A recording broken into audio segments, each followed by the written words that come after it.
দিলীপ ঘোষের স্ত্রী রিঙ্কুর পুত্রের রহস্য মৃত্যু।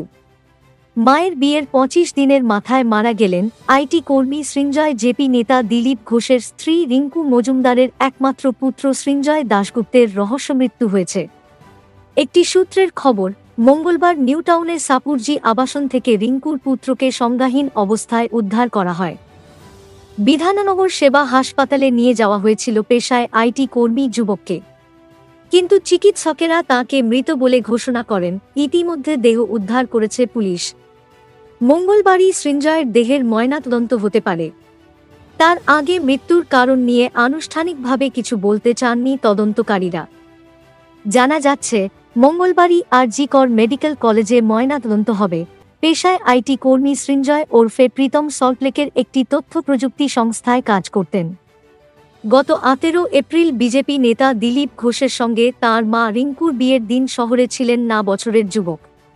তিনি বন্ধুদের সঙ্গে বেড়াতে গিয়েছিলেন, তবে জানিয়েছিলেন কলকাতায় ফিরে দেখা করবেন মায়ের সঙ্গে, দুজনকে উপহার দেবেন।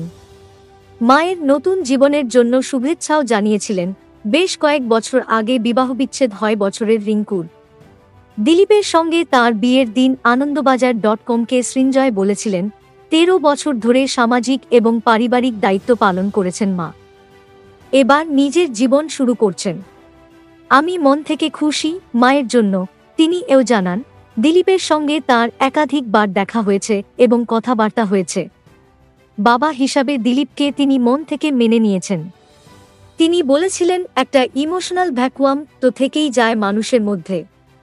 একটি নির্দিষ্ট বয়সে এসে বাবাকে পাচ্ছি, সেটার জন্য আমি খুশি। কিন্তু মায়ের বিয়ের ২৫ দিনের মাথায় সেই যুবকের মৃত্যু ঘিরে রহস্য তৈরি হল।